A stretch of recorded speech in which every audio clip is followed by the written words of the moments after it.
Good chunk of personality spread across the dinner. Spread across hands a chopping, pinched fingers, sprinkled seasonings on well-loved food. Always well-loved, because I can't make food any other way. Always take the homemades as a go plate. Tastes linger till the next day. And we sit in each other's company. Good company, weird setting. Make tea to tease out the tough parts of the conversation. Slow sips a simmer, sunlight gets dimmer as we drift into nightfall. Sound of Brussels blackened on cast iron, a sulfur sort of smell. Saturates the air. Alaskan cod come up white with the heat. Salt and pepper touch a taste bud. I meet you and measure the shoe stepper of your direction in my life. And who the fuck sent you here to set this shit ablaze? Who would tell a year ago me I'd know your face card by your name, and I did not consider I'd meet your heartbeat on the same shelf of desirability, and I realized the view, it must look so nice when you haven't held the hike up in your hamstrings. And who would have told a year ago me I'd host you here in my home? Even I am uncertain. Lips touch an eggshell, colored moth, glazed mouth in magenta. Glaze over bits of discrepancy as you tell me about him. Is that I do not know this man? Don't shatter the uncertainty. Don't splash in waters so murky. And can you tell me about yourself again? My mind wandered a bit ago when your voice was low and I was chopping. Host my husband's mistress for dinner and somehow I am not sobbing. My heart is full and not throbbing. I just feel bad for her in the end. And that's that piece.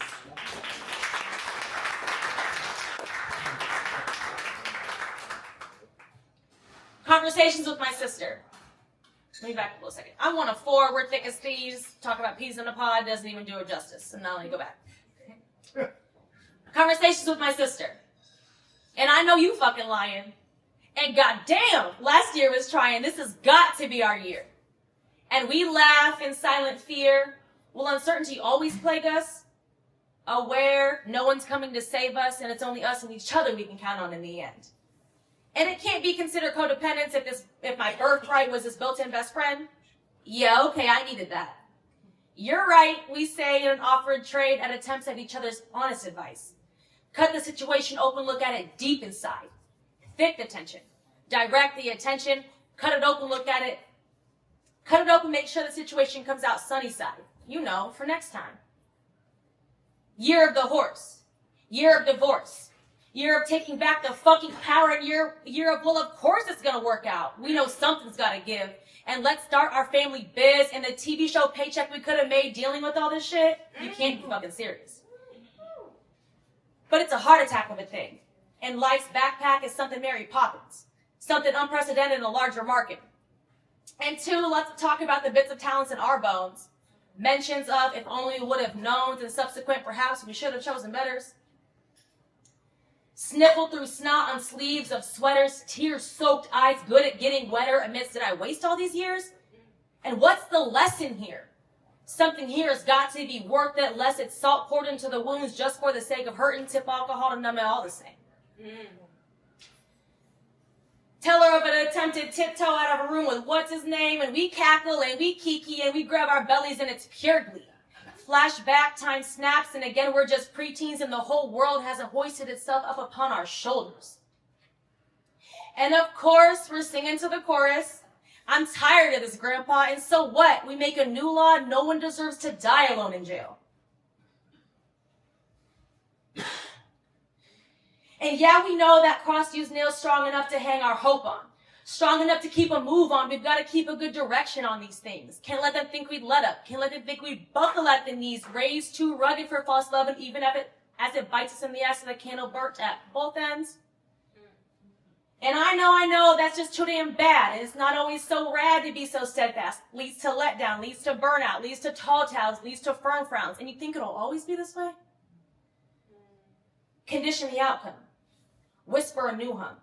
Think of the soft whimper of a man as he approaches a cold gun and harsh hand of mistreatment. Consider the meaning.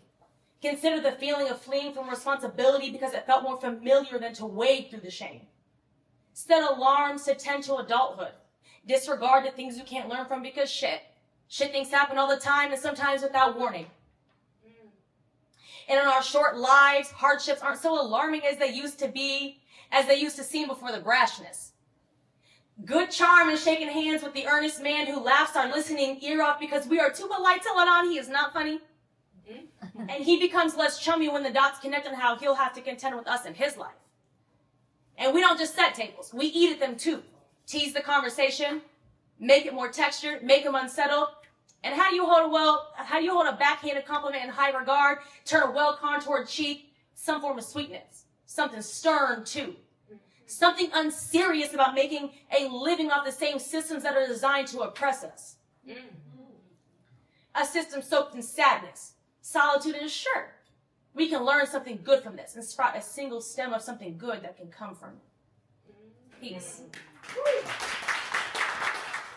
So I probably said this last time for anyone that was here, but I often say, a little bit of a joke, so hopefully it doesn't hit a chord for him here who's really religious, but I often say I'm a recovering Catholic.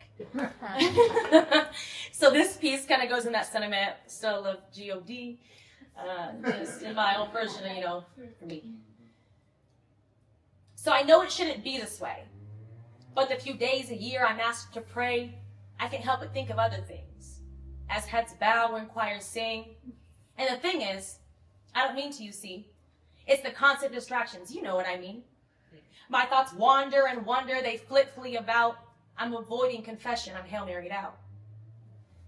And I don't mean to be crass, and maybe in my life's past I didn't question what warrants a sin. When I didn't fuss or fit over Catholic guilt, duty, orders, and faithfully drop to bruised knees and amen. See, it's time's ticking refractions, those to-do list distractions, and the sun casts cool shadows on the front row of pews. And I tune in and out, mostly when his soft shouts, but his holy statements make me feel nothing new. And his sermon seems sour, last past half an hour, but I can't make sense of Monsignor's intentions. Please, shake hands with your neighbor, wish them godliest favors, and wish they act in ways which won't require repenting. Before next Mass, our honest eyes ask, why, yes, dear, we're all just pretending.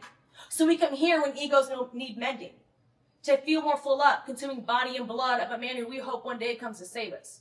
But see, I learned at age 10, don't count on Savior for men. In the end, we must all save ourselves. But still, I close my eyes and I whisper soft smile, world without end, amen. Hoping one day that man still ascends. Peace.